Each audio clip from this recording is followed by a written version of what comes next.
Pois é, pessoal, o Lula tem um fogaréu para ele apagar dentro de Brasília.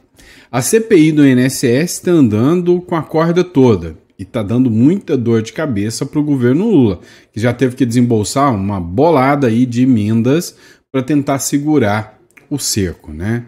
Agora, uma figura crucial ficou confirmada para depor na próxima quinta-feira. A gente vai falar sobre isso e vamos mostrar para você o porquê eles estão desesperados. Outro ponto também. O Lula sabe o que os Estados Unidos estão fazendo com o Maduro. Tá nada fácil a vida do Maduro. Agora, a vida do Lula também não vai ficar muito tranquila se o Donald Trump gostar do que ele fez com o Maduro, não. Até porque agora o Marco Rubio acabou de fazer uma viagem. Anunciou, possivelmente, a construção de uma base militar americana aqui pertinho, e eu não estou falando do Paraguai não, tá? Ou seja, o Paraguai já é uma hipótese muito real de ter uma base bem na fronteira. A Argentina também não está com muita graça com o Brasil. Agora, um outro país falou que se torna aliado e pode criar uma base militar americana bem aqui do ladinho também. Acho que isso aí não é uma situação muito favorável para o Lula. Outro ponto também que ficou, chocante agora foi a divulgação, através de uma matéria do Metrópolis, de um elo assustadoramente perigoso do Exército Brasileiro. E aí, um contrato acendeu um alerta vermelho sobre vamos dizer assim, a credibilidade dos contratos das Forças Armadas. Vamos falar sobre tudo isso. Então, não me esquece de se inscrever no canal, curtir, compartilhar. Para você que é novo aqui no canal, busca um canal que quer trazer informação sempre com relevância, checando as informações, seja muito bem-vindo. Inscreva-se no canal para sempre receber as notícias em primeira mão com a melhor qualidade possível, tá bom? E para você que busca uma residência fora do Brasil, a segurança de um país que te dá garantia de uma estabilidade jurídica para você empreender, para fazer um curso de medicina ou outro curso de graça, com educação de qualidade, o Uruguai vale muito a pena. Clica aqui na descrição, entre em contato conosco e agende uma consulta, tá bom? Bora para cima? Vamos começar de informação? Então, antes de mais nada, bora para informação. Pois é, esse aqui ficou conhecido como careca do INSS e já está confirmada a oitiva dele agora, para quinta-feira. A CPI convoca o careca do INSS para depor na próxima quinta-feira, é o que diz a matéria. Pois é, a Comissão Parlamentar de Inquérito marcou para quinta-feira, dia 11, próximo agora, o depoimento do Antônio Carlos Camilo Antunes. Ficou conhecido como careca do INSS. Ele chegou até a entrar com uma ação, né, no STJ, se eu não me engano, pedindo que os jornais não o chamassem de careca do INSS. Pois é, talvez ele possa até processar as pessoas, né, processar os jornais agora pelo apelido jocoso que colocaram nele, né, careca do INSS, falando que é uma xenofobia contra calvos agora, contra carecas, né? Se essa moda pega, tem uma aí que poderia ferrar muita gente com isso. Mas é o seguinte, o senador Carlos Viana, ele disse que autorizou a Polícia Legislativa a procurar ele e intimar o lobista, que ele vai ter que prestar depoimento e a possibilidade é que ele saia dali com ordem de prisão. Então, há muita gente especulando que ele pode fugir, né, da linha para não comparecer. Aqui a matéria diz o seguinte: houve dificuldade da secretaria em encontrar, por isso autorizei a Polícia Legislativa a fazer a intimação, informou o Carlos Viana. Além dele, também deve ser ouvido o empresário Maurício Camisotti. Pois é, matéria do Poder 360 aí, com informação relevante para vocês. Por que essa oitiva do careca do INSS, ou como ficou conhecido, né, careca do INSS, ou Antônio Carlos Camilo, por que essa oitiva dele pode se tornar, né, realmente um divisor de águas? Porque há quem diga que ele atuava como lobista ali dentro, ele que fez toda essa articulação para que essas pautas fossem aprovadas. E a partir disso, né, a partir dessa articulação é que conseguiu-se fazer tantos descontos. Inclusive, Ontem, a Câmara dos Deputados aprovou um projeto que impede os descontos em consignados dos aposentados. Se esse projeto passar, vai ser um projeto importante, vai ser uma pancada nos bancos e também nas associações, mas a possibilidade do Lula vetar, se for aprovado em todas as casas, é muito grande. Vamos lá, pessoal. Já ia falando aqui, né? O PCC na Faria Lima. Pois é, a credibilidade do Exército Brasileiro já não está lá muito grande. Eles não têm mais credibilidade, não têm mais orçamento, né? E aí, o Exército Brasileiro foi alvo agora de uma investigação que mostrou um contrato existente entre uma das entidades que foram investigadas ali na operação do Carbono Oculto, que é aquela que pegou um monte de gente do PCC. Existe um contrato que foi firmado entre o Exército e uma entidade vinculada ao PCC. PCC na Faria Lima. O Exército tem contrato com fintech alvo da Polícia Federal. O Exército Brasileiro ele tem um contrato com a BCAI, ou BK, Instituição de Pagamento Fintech, apontada como um, abre aspas, banco paralelo do mega esquema criminoso que envolve o primeiro comando da capital, PCC, e as operadoras da fintech da Faria Lima. Vocês viram que teve uma mega operação. Nessa mega operação que aconteceu, acabou pegando bilhões em operações em que o PCC articulava redes de bancos, fintechs, postos de gasolina. A verdade é que isso aqui vai pegar muita gente graúda, mas tem muita gente forte. E aí acabou tendo essa operação que foi articulada ali pela GAECO, lá em São Paulo. A instituição financeira que tinha um contrato com o Exército Brasileiro era responsável pelas maquininhas de cartão de crédito da Biblioteca do Exército. O contrato, com essas maquininhas era no valor de R$18 mil e foi assinado no dia 4 de agosto desse ano, menos de um mês antes de serem deflagradas as operações da Polícia Federal. E aí, a grande questão que fica hoje, quando a gente levanta aqui o questionamento, é o seguinte: ora, não dá para se dizer que o Exército tenha qualquer vínculo com isso, óbvio, mas no mínimo, o Exército não era para ser o setor de inteligência? Não era ali que deveria, ter uma busca maior? Não era eles que deveriam estar indo atrás dos criminosos para estar fazendo contrato com os caras? Ou seja, mostra aí mais descrédito ainda com o Exército Brasileiro em relação ao Exército Brasileiro. É uma vergonha isso aí.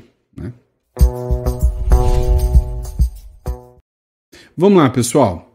Essa aqui é para quem está acompanhando a nossa novela preferida agora, Donald Trump versus Maduro. Se bem que tem um monte de seriado que a gente está assistindo, ou é um só com vários personagens.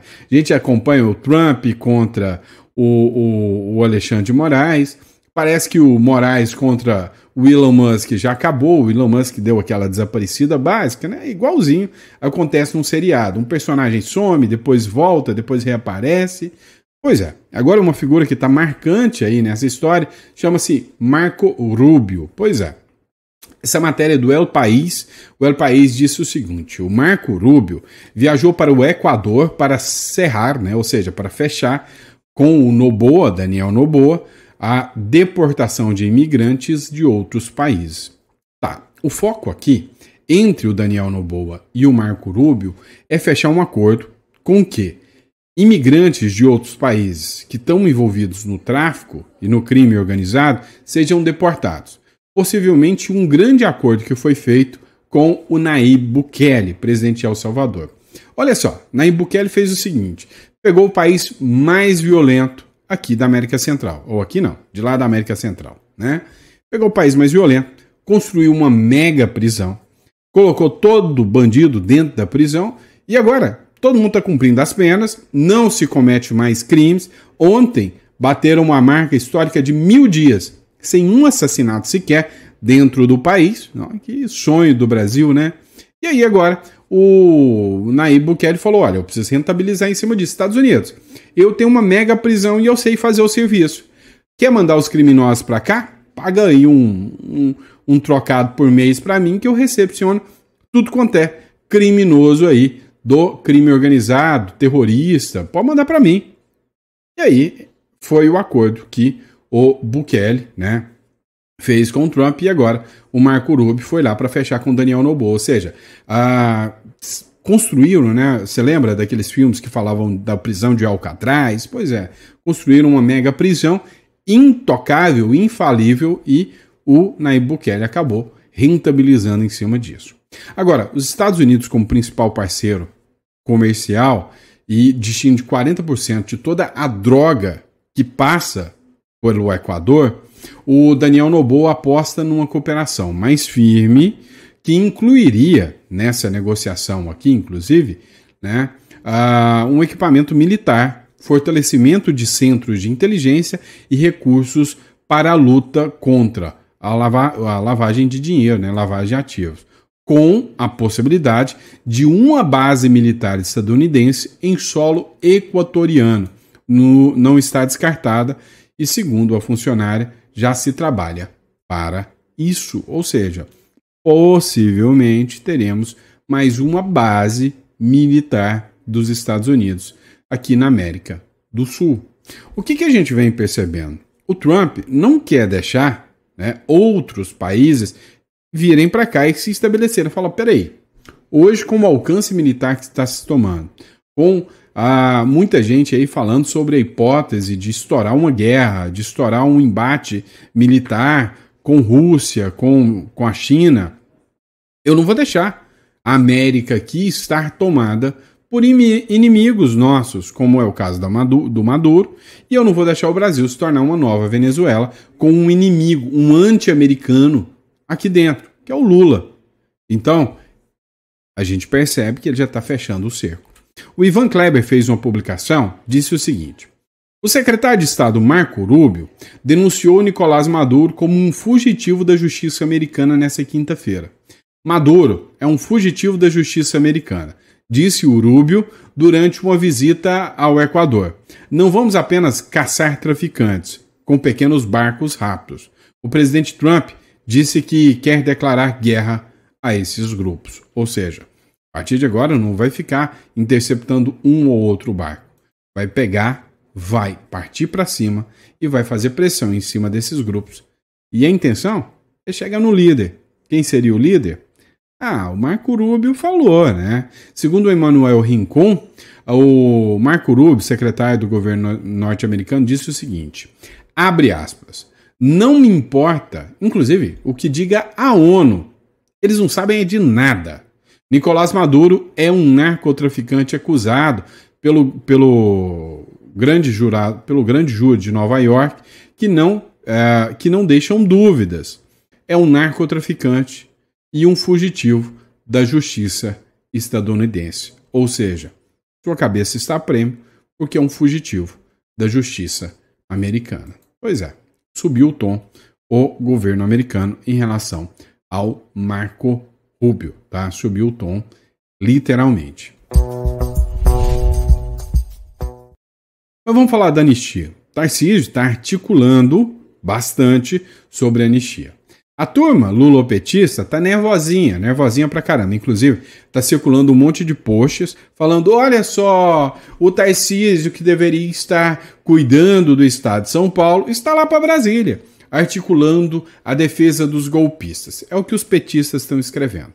Só que o Tarcísio realmente está articulando, inclusive está com novos aliados. O Tarcísio ofereceu jantar a Malafaia em meio a conversas sobre anistia. Dá uma olhada nessa aqui. O governador Tarcísio de Freitas ele jantou com o Malafaia e também com o deputado federal Sóstenes Cavalcante na noite de quarta-feira, na ala residencial do Palácio dos Bandeirantes, lá em São Paulo. Vem cá, tá circulando um burburinho e o Otávio Facuri, na verdade, foi o ex-advogado do Bolsonaro, me fugiu o nome dele. Eu tô ruim de cabeça hoje, vocês viram, né? Que era advogado do Bolsonaro, ele chegou a falar em Malafaia como candidato a presidente da República. O que eu tô começando a sentir é que mostrou-se que o Malafaia tem um grande apelo evangélico, né, dos evangélicos. E, de certa forma, é uma grande liderança. O que eu tô vendo, a costura, é a possibilidade de que queriam lançar o Malafaia como presidente.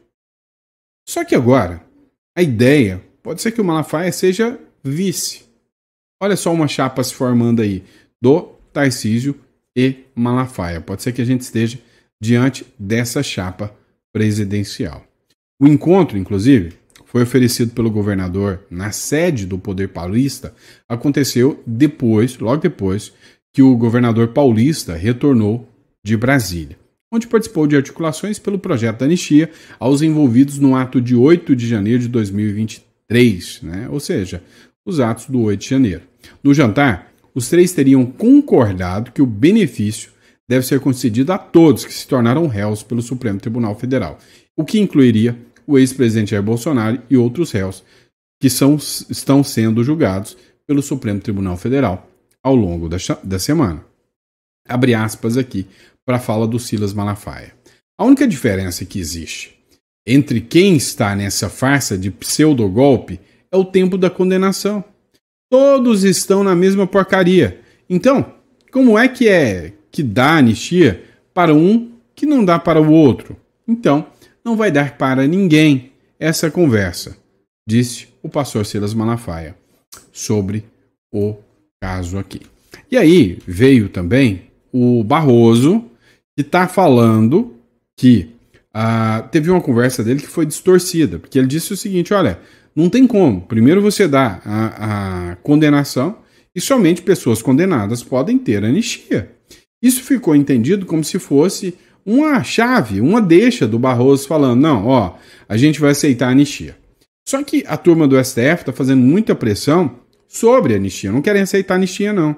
E aí o Barroso veio a público agora, através da Mônica Bergamo, e disse o seguinte, ó, o Barroso nega que fez defesa de anistia para Bolsonaro e diz que não antecipa voto não. Engana que eu gosto, né? Não antecipa voto? Tá bom. Uma fala do presidente do Supremo Tribunal Federal, Luiz Roberto Barroso, sobre a possibilidade de anistia aos réus do 8 de janeiro, passou a ser utilizada nas redes sociais por bolsonaristas para turbinar a ideia de que o presidente Jair Bolsonaro pode, até ser sim, condenado pela corte por tentar um golpe de Estado no Brasil. Mas, no fim das contas, não será preso graças à aprovação de um perdão pelo Congresso Nacional. Em mensagem enviada à coluna Mônica Bergamo, o Barroso disse o seguinte, abre aspas. Indagado sobre anistia em um evento em Mato Grosso, disse que não achava que ela pudesse ser possível antes do julgamento e que, após o julgamento, entendia que passava a ser uma matéria para o Congresso. E segue, não defendia a ideia de anistia e, caso o tema seja judicializado, não omiti minha opinião sobre como o tribunal se posicionará. Nesse caso, nunca antecipo meu voto. Pois é, não convenceu não. A gente sabe que antecipa e antecipa muito. Agora, a gente precisa entender o seguinte. A anistia é uma pauta de Congresso. O STF acabou de declarar que vai travar uma guerra contra o Congresso se a pauta da anistia for aprovada. Isso não é um papel do STF, não. Isso é uma aberração. Isso é um atentado contra o Congresso Nacional. O STF não tem a capacidade de fazer isso. O STF tem que ser imparcial, julgar e nunca entrar em pautas políticas. A gente vai falar agora, inclusive, sobre o julgamento do Bolsonaro. Tem 2 pontos que eu preciso discutir contigo. Inclusive, um deles divulgado pelo Esperidião Amin. Espera aí para você acompanhar comigo. Olha só, o Esperidião Amin, que é um senador muito respeitado do estado de Santa Catarina, ele fez uma publicação. Nessa publicação, ele fez o seguinte comentário.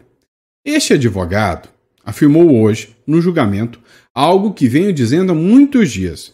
A suspeição do relator compromete esse julgamento. Eu coloquei para vocês o vídeo do Cristiano Zanin, advogado, ou melhor, ex-advogado do Lula. Hoje, o Cristiano Zanin é um dos ministros da Suprema Corte, que deveria ser declarado suspeito. O Moraes deveria ser declarado suspeito. O Dino deveria ser declarado suspeito. Ia sobrar quem? Entre nós. Ia sobrar a Carmen Lúcia e o Fux. Só. O resto é tudo suspeito. Agora, dá uma olhada aqui, né, nessa fala do advogado aqui. Acompanha comigo. Vejamos, Excelência, que aqui se trata das perguntas diretas. Nós não pegamos, por exemplo, quando o Ministério Público faz uma pergunta e o ministro relator se aproveita para fazer uma pergunta em cima, ou seja, que são perguntas originadas diretamente do ministro relator e diretamente do Ministério Público.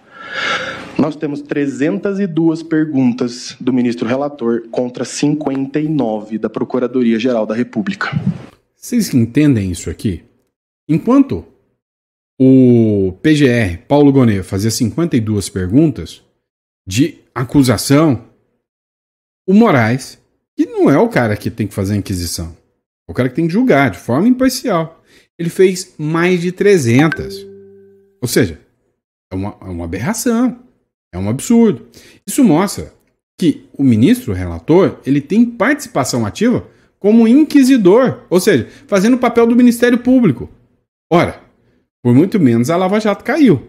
Caiu porque o juiz conversava com o MP. Aqui, nós temos o juiz agindo como o próprio MP. E aqui, Excelências, muito se indaga, mas somente perguntar a mais não quer dizer que houve uma violação propriamente. O juiz também pode produzir provas. Mas aqui nós temos um fato curioso. Uma das testemunhas arroladas, o senhor Valdo Manuel de Oliveira Aires, foi indagado pelo ministro relator a respeito de uma publicação dele nas redes sociais que não consta dos autos. Ou seja, nós temos uma postura ativa do ministro relator de investigar testemunhas. Por que o Ministério Público que não fez isso? Deu para entender? Ah, não. Então você está querendo usar só com o argumento de que o Moraes perguntou mais do que o próprio PGR, quer dizer que ele está atuando mais do que a acusação? Sim, é óbvio. Mas vamos dizer que você vai ignorar a lógica e a razão e vai falar que isso não é suficiente. Vamos lá. O juiz perguntou sobre uma situação de uma rede social de um dos acusados que não está no processo. O resultado é: o juiz investigou por fora, porque quem faz a investigação é o procurador da República e coloca no processo. E o juiz só sabe o que está no processo. Tem um brocário jurídico que a gente fala o seguinte: o que não está nos autos não está no mundo. Ou seja, se não está no processo, o juiz não deveria nem saber, a não ser que fosse um fato público e notório. Por exemplo, que eu sou chato. Agora, se não é algo público e notório assim, ora, aí é porque andou dando uma bisbilhotada, uma investigada, e se investigou, deixou de ser juiz. Qual o papel do juiz julgador? Ou é o juiz inquisidor? O juiz é um imparcial, o juiz é um afastado da causa, porque o magistrado tem a iniciativa de pesquisar as redes sociais da testemunha. Não que o ponto não seja relevante, pode às vezes ser irrelevante, mas quem tem a iniciativa probatória, a quem compete o ônus da prova? Ao Ministério Público. Vejamos, Excelência, que aqui se... Pois é, o ônus da prova é do Ministério Público. Não é do juiz, de forma alguma. O que mostra, de forma clara, evidente e escancarada, que esse processo é uma exceção, um tribunal de exceção.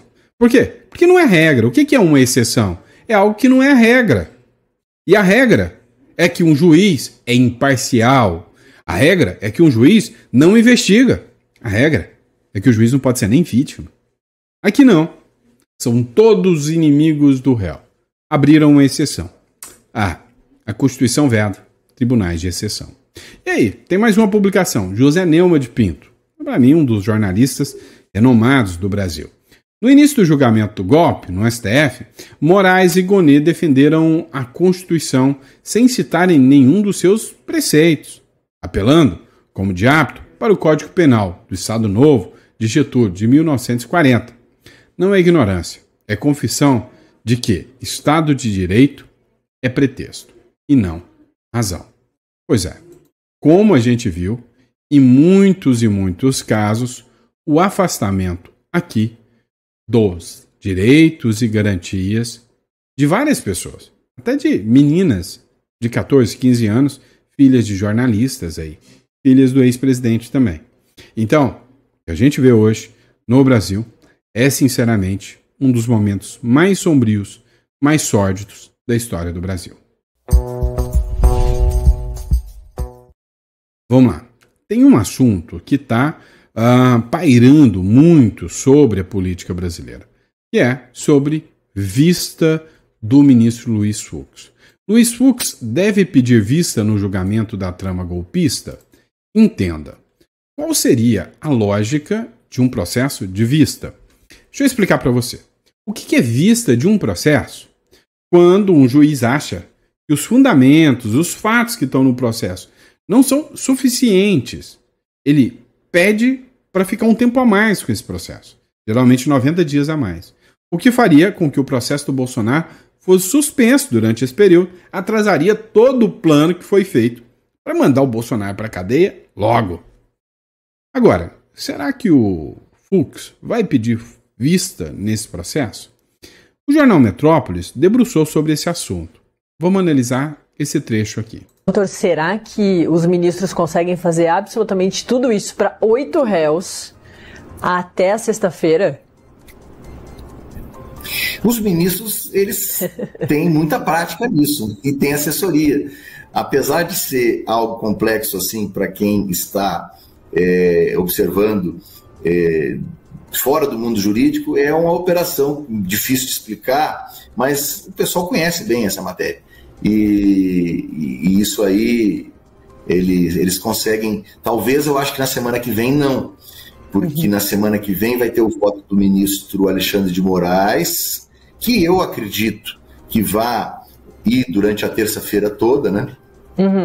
Aí, na quarta-feira pela manhã, nós temos o voto subsequente, que começa com o ministro Flávio Dino. Isso.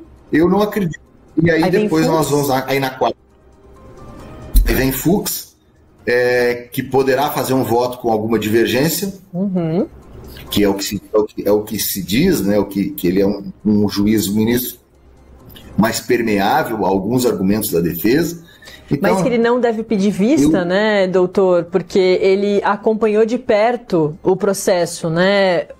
A vista, na maioria das vezes, é pedida quando o magistrado entende que não conseguiu acompanhar, que faltou tempo, né? E justamente ele pede vista para conseguir ter mais tempo para ver a ação, né? Para ver o processo, as provas.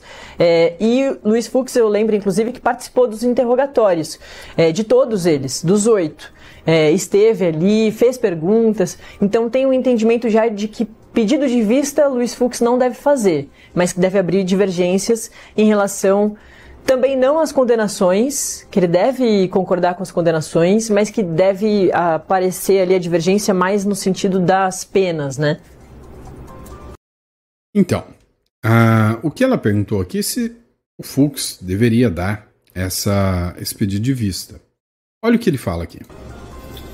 Isso é o que está se cogitando, né? O que se fala, né? É o que se diz por aí, dizendo que o ministro não pede vista porque, olha, pedir vista é um direito de qualquer um dos ministros. Eles podem pedir vista. A questão vai pedir vista? E qual a questão prática?